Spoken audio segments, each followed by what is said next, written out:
Eita, tá demorando para entrar a gravar? Só porque eu parei de gravar agora?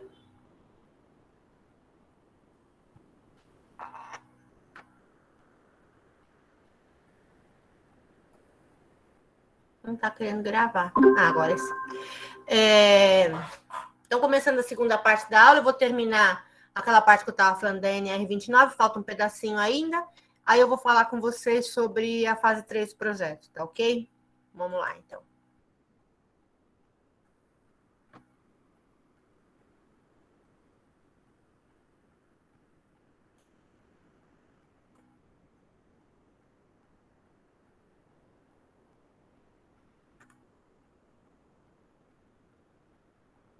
Bom, então, a NR29 também vai falar sobre proteção coletiva e proteção individual das pessoas.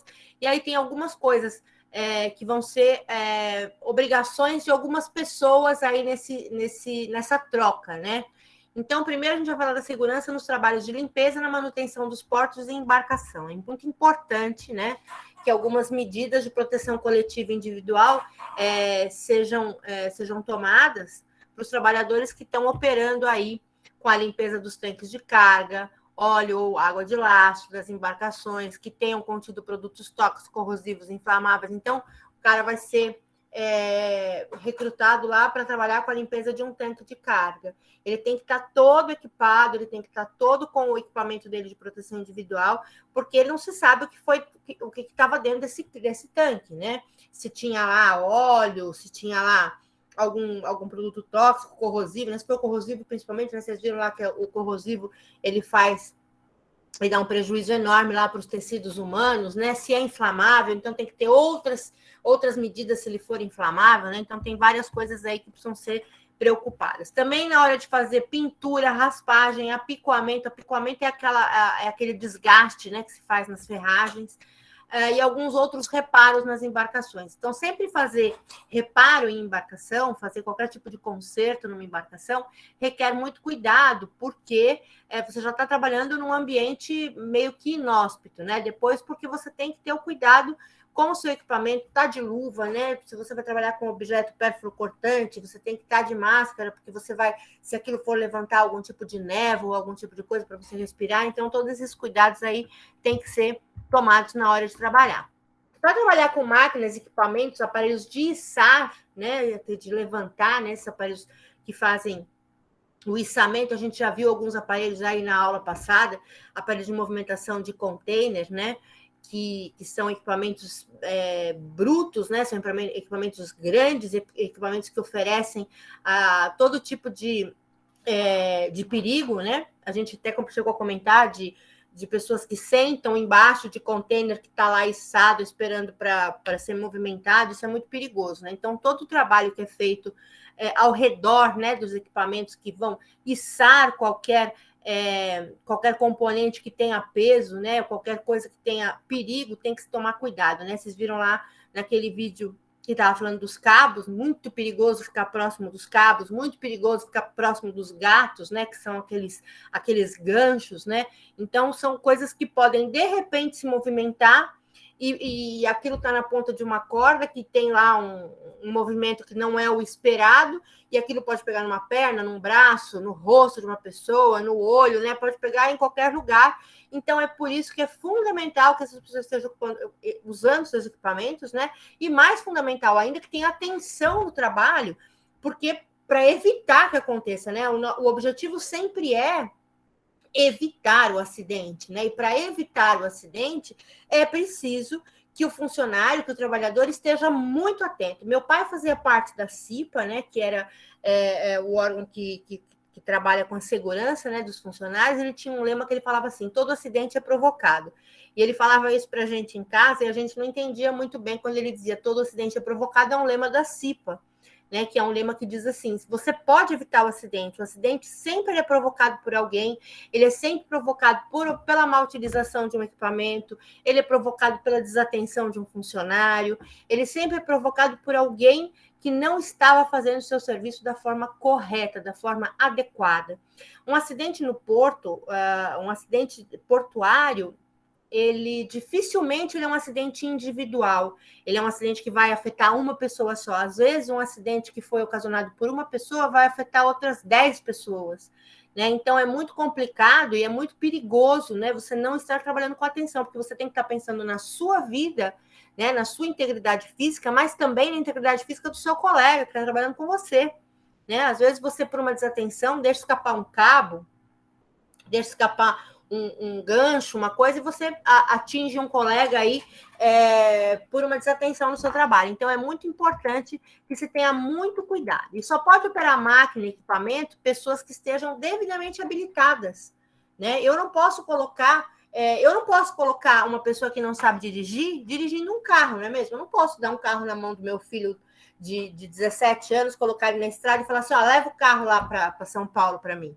Não posso fazer isso, ele não tem carta, ele não é habilitado, né? Ele não está apto a dirigir um automóvel, ele não tem idade, ele não tem a carteira de motorista, e a mesma coisa acontece nos equipamentos portuários. Eu não posso colocar uma pessoa operando lá um portainer ou operando um transteiner, uma pessoa que não fez um curso, uma pessoa que não tem uma especialização, né? Então, é muito importante que se tenha esse tipo de cuidado, esse tipo de responsabilidade, né? E aí, também não posso permitir que se opere empilhadeiras quando o piso não estiver regular, né? Então, se eu tiver lá um local onde o piso está muito irregular, onde tem muito buraco, um chão muito descuidado, né? É muito perigoso eu trabalhar com empilhadeira, porque a empilhadeira ela não tem uma estabilidade 100%, né? Ela já é um veículo que ele já tem uma instabilidade por ter aqueles braços enormes, né? Então, a empilhadeira ela tem grande probabilidade de virar, né? De tombar. Então, é muito perigoso que você trabalhe com empilhadeira em local onde o piso não esteja regular, onde o piso não esteja lisinho. E aí, a gente tem um outro vídeo aqui, que é um vídeo muito interessante, esse vídeo aí muito importante, porque ele vai falar das operações de guindar. O que é guindar? Guindar é elevar, é içar, né? Então, como é que a gente tem segurança numa operação de içar um container, de içar uma carga, né? Quais são esses padrões que a NR29 exige para que sejam seguidos? Eu acho que esse é o nosso último vídeo.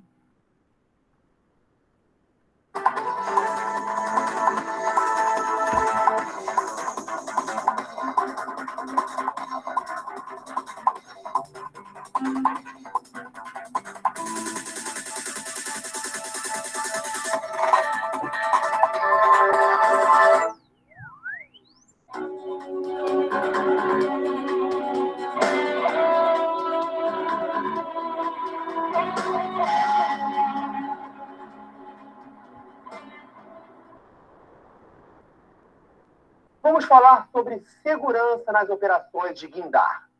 Guindar é o mesmo que içar ou elevar uma carga. No trabalho portuário, esta é uma operação muito importante.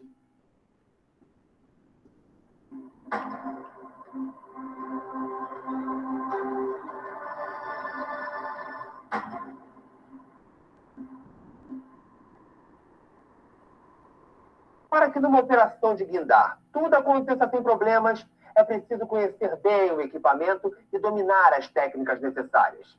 Assim, todo o trabalho poderá ser feito com segurança e eficiência.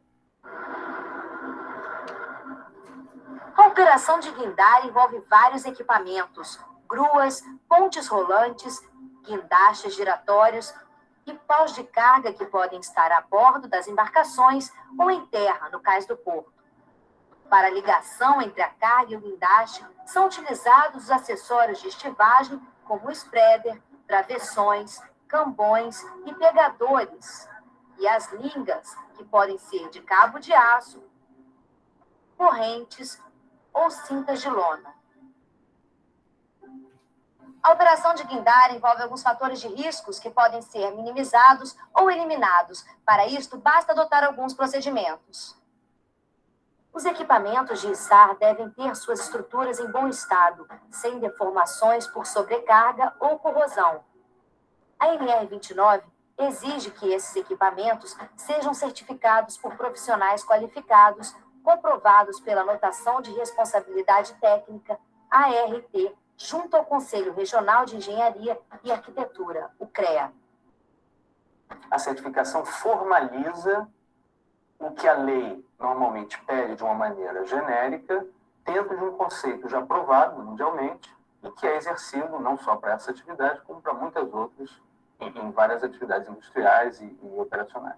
Quando você certifica um determinado equipamento, você cria esse mecanismo legal e formal, você registra os problemas. Então, você é capaz de aprender com eles. Ou seja, a certificação funciona como memória daquelas operações e ela dá um mecanismo para que as reflexões sobre o que não deu certo possam ser feitas e ser transformadas em lições para o futuro. A certificação começa com a avaliação do projeto. Eu tenho, inclusive, aqui um exemplo para mostrar que é o plotter, ou seja, a imagem gráfica de um modelo estrutural que mostra o nível de tensões, esforços dentro da estrutura quando submetida às cargas de içamento. Então, essa é a primeira fase da certificação, que você, dentro do projeto, verifica que todos os elementos estão correspondendo às tensões máximas exigidas pela norma. A partir daí, você tem a parte de construção e montagem, que também é sujeita a um acompanhamento para efeito da certificação, e ao longo da vida em serviço daquele equipamento, são feitos testes que vão comprovar que aquele equipamento se mantém nas condições originais, ou seja, mantém as condições de segurança para operação e, inclusive, protegendo a vida de quem opera e de quem está próximo a uma operação de guindar. Além da inspeção de certificação, é necessária uma inspeção periódica para verificar as condições gerais das peças, dos freios, parte elétrica, limitadores de carga dos cabos de elevação e do funcionamento deles. O aparelho deve ser usado corretamente, sempre procurando obedecer aos limites de carga e velocidade da operação. Qualquer equipamento possui um limite de carga que deve ser respeitado para garantir a segurança da operação. Por isso, é muito importante saber o peso exato da carga que está sendo içada. A indicação de carga máxima pode ser pintada em algum lugar bem visível no guindaste ou escrita numa placa no interior da cabine, para que o operador possa consultar quando necessário. Nos paus de carga, a indicação pode ser fixada junto à base. Podem ser utilizados ainda dispositivos limitadores de curso e de sobrecarga. A iluminação da área operacional não pode causar ofuscamento. Procurar manter meios seguros para o acesso às cabines de comando. A jornada de trabalho precisa de pausas para descanso e não deve ultrapassar 6 horas diárias. Os acessórios e as lingas devem ser fabricados conforme as normas técnicas brasileiras, ter um responsável técnico, passar por ensaios, ser certificados e identificados conforme sua capacidade de carga de trabalho. As linhas de correntes são fabricadas com dispositivos para movimentação de cargas e volumes em diversos segmentos da indústria. Elas garantem a segurança de movimentação devido às propriedades mecânicas que elas apresentam. Passa por um processo de tratamento térmico. Posteriormente, todos os componentes dessa linha são ela, sustentação, correntes, ganchos, encurtadores e outros acessórios que podem compor esse conjunto, passam pelo teste de ensaio de tração, carga de teste, carga de ruptura e verificação de alongamento. Ao verificar qualquer irregularidade, avaria ou desgaste do equipamento ou acessório de estivagem, o trabalhador deve avisar ao operador portuário para que as providências necessárias sejam tomadas antes do início do serviço.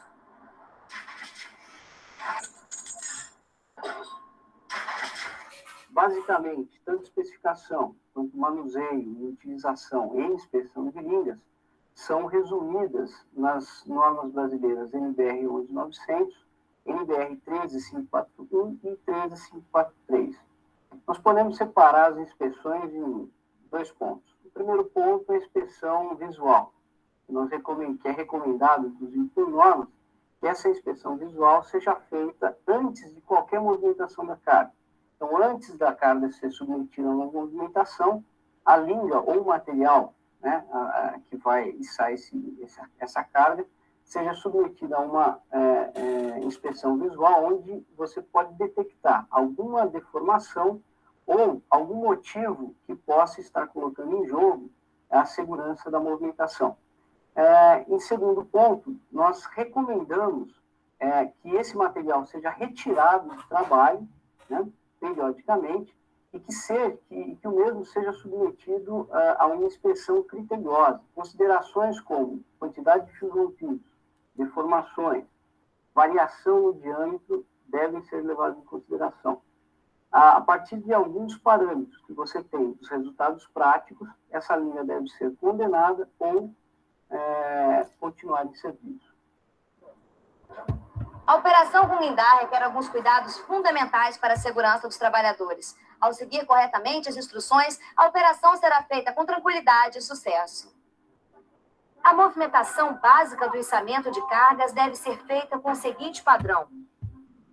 Em primeiro lugar, o içamento vertical acima do convés.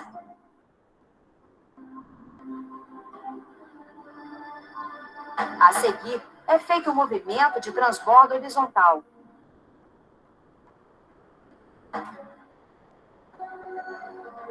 E, por fim, a descida vertical no cais ou no porão.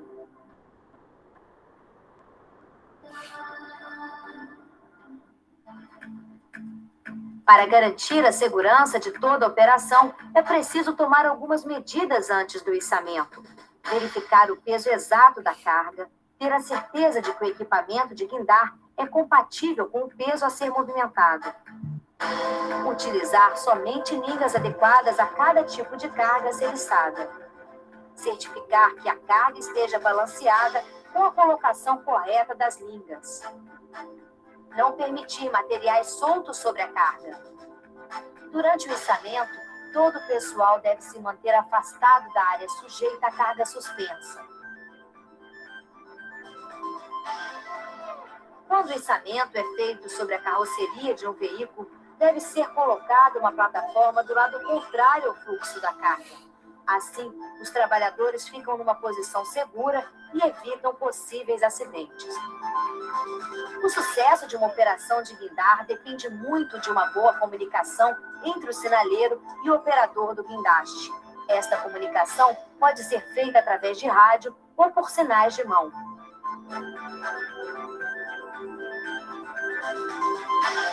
Içar, abaixar, parar. Esses são alguns dos sinais usados na movimentação de carga. Para isso, é fundamental que o operador conheça a linguagem dos sinais.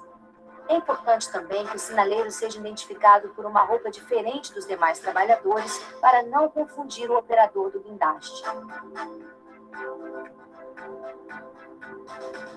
A operação de guindaste é uma operação que tem que ter muita atenção, tem que ter, principalmente na segurança, tem que saber a hora do sinal, respeitar os sinais dos estivadores, dos controladores que ficam embaixo, e saber levar a carga sem balanço e procurar evitar que ela, o máximo possível, ela atinja muito excesso de balanço, porque senão pode atingir um estivador dentro do porão ou fora também e pode causar um acidente gravíssimo. O sucesso da operação de guindar depende de todos esses fatores. Da obediência às recomendações das normas técnicas nacionais e dos fabricantes dos equipamentos. Da capacitação dos trabalhadores para a execução dos serviços dentro de padrões operacionais seguros. E de um programa de manutenção eficiente. Afinal, todo cuidado é pouco quando o assunto é prevenir acidentes com cargas suspensas. Fundacem.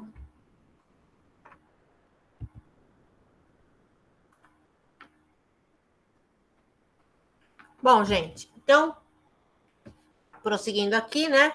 A gente vai falar um pouquinho agora das responsabilidades dos empregadores e dos trabalhadores, né? A gente viu lá que quais são as medidas que devem ser tomadas, né? Sempre com relação à segurança, principalmente com carga para ser içada, né? É muito perigoso, porque são cargas muito pesadas, então vocês veem que o operador ele tem que sempre saber qual é o peso que ele vai estar erguendo ali, içando, não porque para saber se ele vai aguentar içar ou não, mas para saber se o equipamento que ele está utilizando é o equipamento adequado para aquele tipo de carga, para aquela quantidade de peso, né? Então, os operadores portuários, eles têm algumas responsabilidades, assim como o ógmo, né? Que também é um tomador de serviço, né? Então, eles vão ter algumas responsabilidades com relação à segurança do seu trabalhador. Então, cumprir e fazer cumprir a NR 29 no que tange a prevenção de riscos e acidentes de trabalho, doenças profissionais nos serviços portuários. Por que cumprir e fazer cumprir, né? Ele tem que cumprir a parte dele, mas ele também tem que garantir que o empregado, que o funcionário também está cumprindo a sua parte, se precavendo, né? Se cuidando, se salvaguardando de qualquer tipo de insegurança, qualquer tipo de risco que ele tenha. Porque, é claro, eu posso oferecer todo o equipamento do mundo, eu posso oferecer todo a EPI que ele precisa, toda a EPC que ele precisa, posso oferecer tudo. Mas, se o meu funcionário, se o meu trabalhador não souber ou não quiser utilizar de forma adequada, ele pode sim provocar acidentes.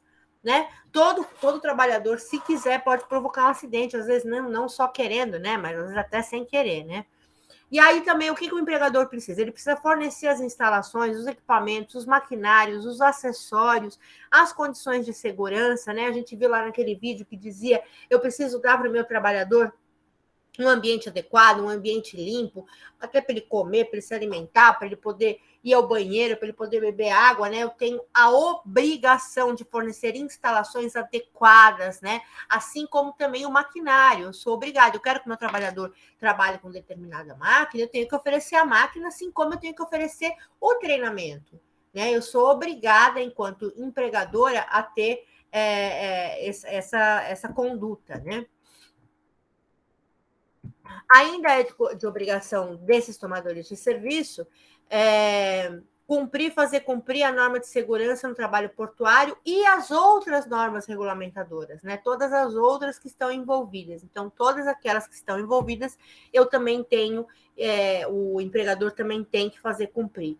Também fazer a gestão de risco. Então, esses planos que são feitos, né, esses planos de segurança que eu falei para vocês, né? Então, é levado até a última consequência do acidente que poderia ocorrer para que eu possa fazer um plano de contenção. Então, eu preciso saber o que aquela operação pode ocasionar, quais são os riscos que o trabalhador vai estar sendo submetido, quais são as coisas que pode acontecer naquela operação, para que, então, eu faça essa gestão de riscos, né? O gerenciamento do risco também é uma função dentro da empresa, e a empresa tem que gerenciar esses riscos. Para gerenciar o risco, ela tem que ter um histórico, e esse histórico vai contemplar o que já tiver ocorrido de acidente, o que já tiver ocorrido de coisa errada, e dentro desses históricos, esses históricos vão fazer, então, que a empresa tenha catalogado todos os tipos de acontecimentos que podem vir a acontecer lá no momento daquela operação, né? Então, essas recomendações técnicas, elas vão ter que ser feitas pela empresa, pelo empregador. O empregador ou o ógmo também vão ter como responsabilidade proporcionar a todos os trabalhadores uma formação nessa segurança, saúde, higiene ocupacional no trabalho portuário. A NR 29 prevê isso. Então, quando eu falo para vocês, né, eu não posso colocar um menino que não tem carta para dirigir o meu carro na estrada. Por quê? Porque eu tenho, né, se eu quero que ele seja meu motorista, eu tenho como obrigação dar a formação para ele. Então, o ógmo tem, né, o empregador, o ógmo, eles têm a obrigação de fazer a formação, de fazer a reciclagem dos seus trabalhadores, de saber, né, como é que é o que o trabalhador tem condições, né, de fazer. Eu não posso colocar lá um trabalhador para executar um trabalho que ele não esteja apto a cumprir, né? Eu preciso saber qual é a formação dele, eu preciso saber qual é a especialidade dele para eu poder determinar que ele vá ou não executar um trabalho. Eu também preciso me responsabilizar pela compra, pela manutenção distribuição, higienização, treinamento e zelo pelo uso correto dos equipamentos, né, de EPI e EPC, né, de proteção coletiva. Por quê? Porque eu preciso ensinar o meu funcionário, eu preciso ensinar o meu trabalhador como ele vai cuidar do seu equipamento, para que eu não só para que eu não tenha gastos desnecessários substituindo um equipamento que foi mal utilizado, mas também como eu vou dar esse treinamento para ele saber utilizar, para que ele não se machuque, né, para que ele não tenha nenhum tipo de prejuízo, né, na má utilização de um equipamento. Então, esse treinamento, né, quando eu distribuo o material, às vezes o cara não sabe por que ele está recebendo um capacete. Não, você vai receber o seu capacete vai servir para proteger você em operações assim, assim, assim, assim. Então, ele tem que saber para que ele está recebendo aquele equipamento, para que aquele equipamento serve e como ele vai cuidar daquele equipamento para que ele não esteja ruim no momento em que ele precisar. Né? Já pensou se o equipamento dele está ruim, está furado, está rasgado, né? Uma luva rasgada, e ele vai trabalhar com aquela luva rasgada e tem uma ferpa entra no dedo dele, faz uma inflamação, pode perder um dedo. Né? Então, na verdade, essa manutenção, tem alguém que vai fazer sempre lá uma checagem de como está o material, sempre vai ter alguém checando como está o material, mas também é de responsabilidade do funcionário cuidar do seu material, né? Elaborar e implementar programas de prevenção de riscos ambientais. Também os riscos ambientais têm que ser previstos. É claro que a gente se preocupa nessas operações, há muita preocupação com o risco ambiental, mas também há muita preocupação com o risco do ser humano que está lá envolvido com aquilo. E, geralmente, um risco ambiental, se ele é um risco ambiental, ele vai ser um risco também para o trabalhador. Né? Então, esses programas de prevenção de riscos ambientais também tem que ter o empregado como um alvo de treinamento. Elaborar o programa de controle médico em saúde ocupacional. Né? A gente falou sobre essa programação, né, de controle médico, e vocês aprendem isso quando vocês têm aula de saúde, segurança e saúde, que o controle médico é aquele exame médico que a gente faz rotineiramente no trabalho da gente, né? Então, todo trabalho, ele exige que você vá fazer o exame médico a cada ano para saber como é que está a sua situação geral de saúde e também para saber se você não está com algum problema de saúde em decorrência do trabalho que você exerce. Né? Então, os trabalhadores são encaminhados uma vez por ano, dependendo do trabalho, uma vez a cada 6 meses, para fazer esses exames. E esse controle médico, ele é de responsabilidade do empregador. O empregador tem que garantir que os seus funcionários façam periodicamente esses exames para saber como é que está a saúde dos seus funcionários. Aos trabalhadores cabe cumprir a norma. Né? Então, é o que eu falei para vocês, não basta que a empresa diga que a norma existe, que a norma exista, mas que o trabalhador não seja treinado e não esteja apto a compreender o que essa norma faz. Né? É por isso que a gente ensina a NR29 para vocês no curso de gestão portuária. Vocês têm que saber que a norma existe, vocês têm que saber o que ela garante, o que ela põe, o que ela impõe como obrigação, o que ela impõe como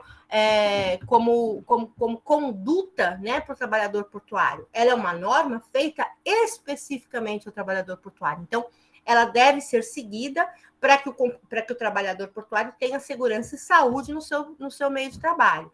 É também de responsabilidade do empregado, do trabalhador, informar o responsável, né, pelo responsável da operação, se tem alguma avaria, alguma deficiência que possa constituir um risco dele da operação. Vocês viram lá num dos vídeos que falava que o empregador ele não é obrigado a aceitar um trabalho que ele perceba que vai oferecer riscos à sua saúde, à sua segurança, à sua vida.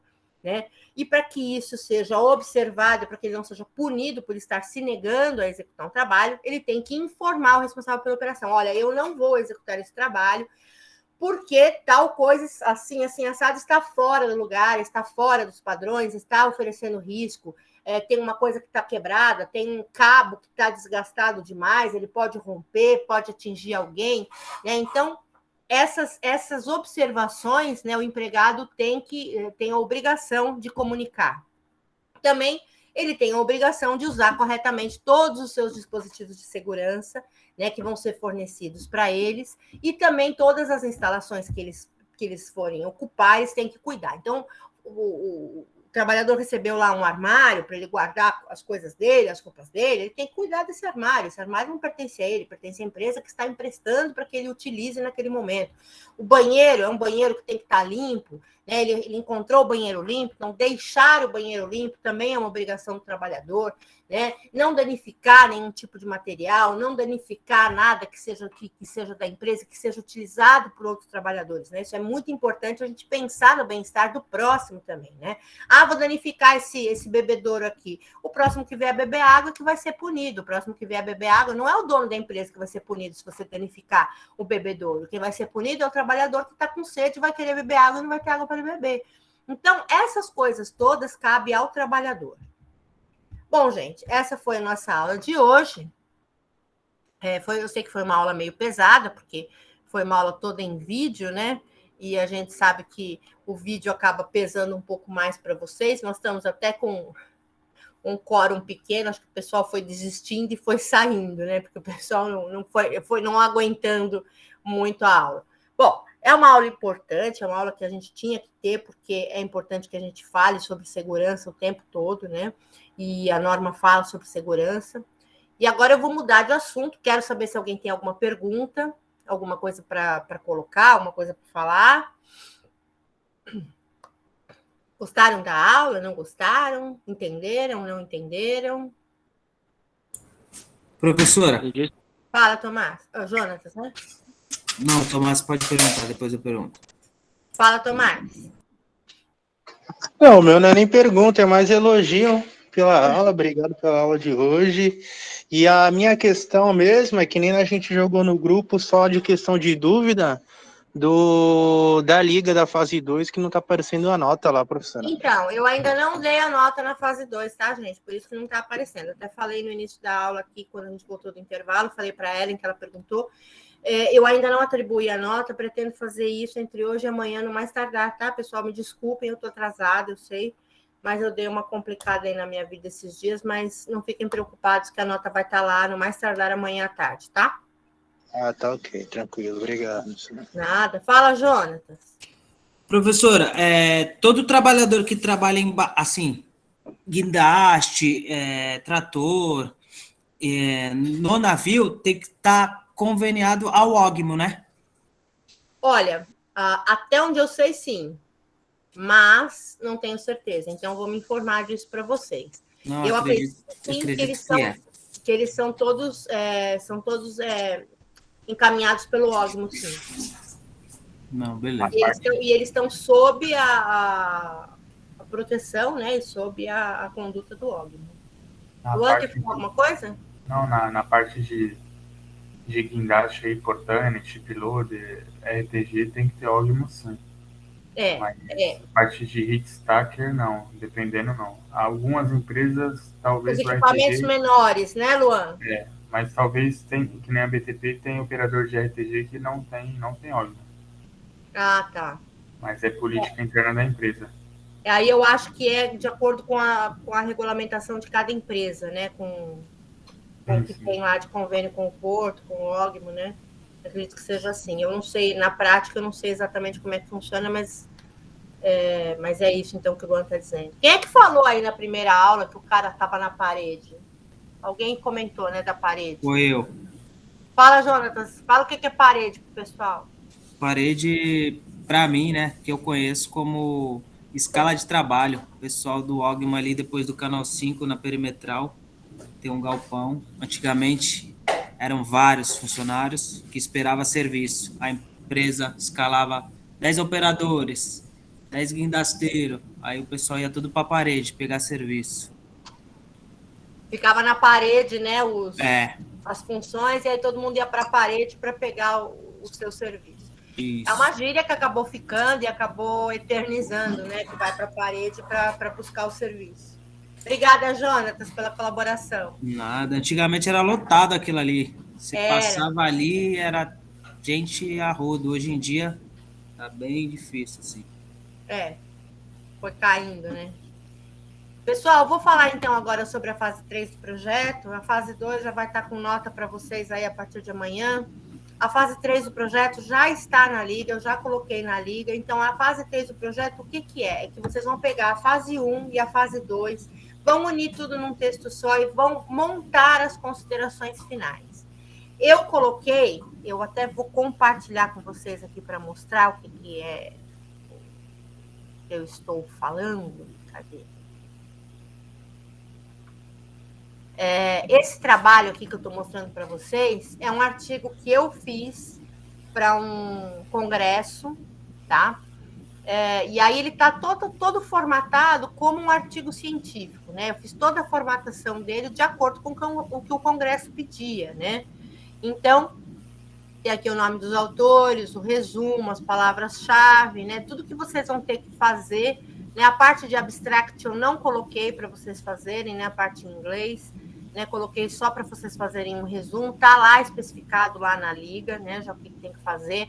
Aí o que vocês vão fazer? Como que vocês vão organizar esse trabalho de vocês, esse artigo que eu quero que seja a última fase, né? Vocês vão montar uma introdução, né? Como eu coloquei aqui, uma introdução sempre é um texto autoral, né? Um texto dos autores do trabalho, né? Introdução nada mais é do que eu mostrar para o meu leitor o que ele vai ler naquele artigo, o que ele vai encontrar naquele artigo, né? Sobre o que eu vou falar naquele artigo. Então, a minha introdução serve para isso.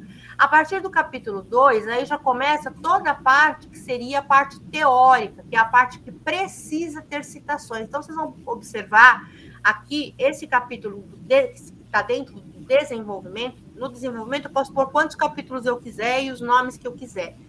Essa parte está dentro do desenvolvimento, toda ela tem que ser citada, toda ela tem que ter citação. Então, vocês vão ver aqui ao longo do meu artigo que todo parágrafo eu começo assim, segundo fulano de tal, de acordo com o artigo 4º do decreto, o artigo 4º do decreto diz tal coisa, aí eu coloco uma citação e ponho Brasil 1977, porque eu estou falando do artigo 5º da Constituição, coloco aqui em metro, Brasil 77, Teixeira e Cunha. Então, todos os parágrafos eu tenho a citação de algum autor que eu fui buscar informação para construir o meu trabalho, para construir o meu artigo, né?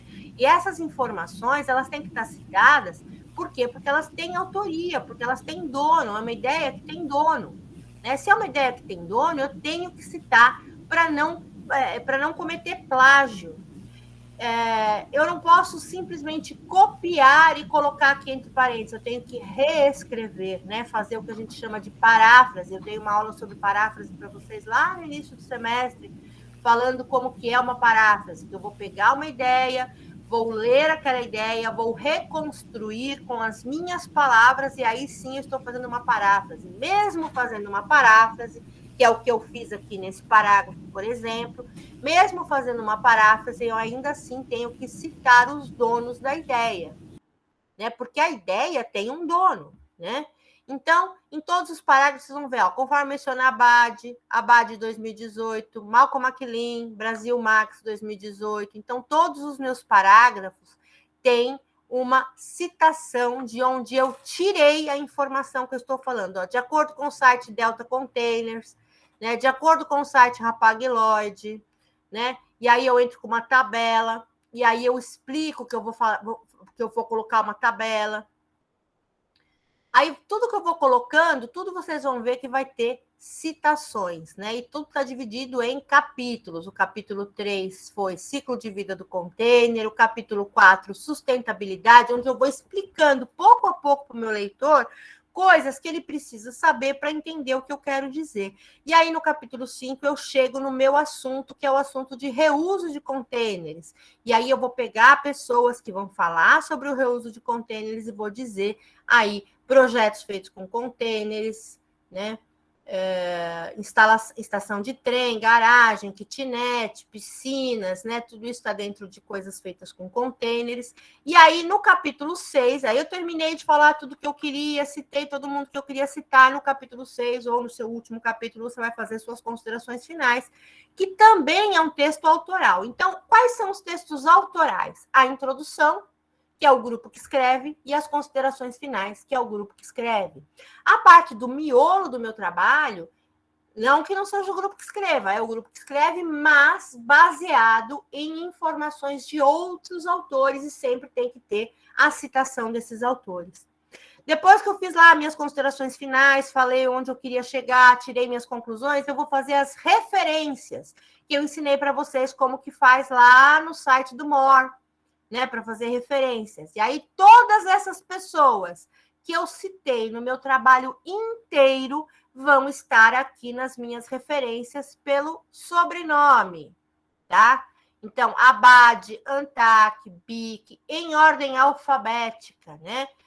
DC Logistics, Delta Containers, Hapag Lloyd, Kedi, Cronenburg, Leão, e aí por assim sucessivamente, todas as pessoas que eu citei ao longo do meu trabalho vão estar aqui em forma de referência. Para que serve a referência? A referência serve para qualquer pessoa que ache meu trabalho na internet, queira continuar a minha pesquisa ou queira ver de onde eu tirei as minhas informações, ele vai lá nas referências e vai pegar. Então, por exemplo, ele viu aqui, o Sotelo falou sobre a vida nova para containers. Eu acho que pode ser interessante para mim. Vou na internet, nesse endereço que está dizendo aqui, e eu vou achar esse artigo do Sotelo na íntegra. E pode ser que lá tenha informações que a pessoa que escreveu esse artigo não colocou, mas que vai servir para uma outra pessoa. Para isso que serve a referência. Para que outras pessoas possam consultar e possam saber de onde foram tiradas as informações, tá? É para isso que servem as referências. Essa última frase, o conteúdo expresso no trabalho de interesse e responsabilidade dos autores, é uma coisa que é exigida por esse congresso que eu participei, e isso não tem necessidade de colocar.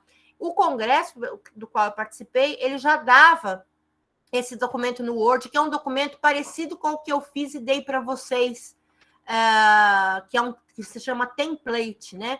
Dentro desse template, você já vem e digita, né, o seu trabalho, e ele já vai estar formatado de acordo com as normas da BNT.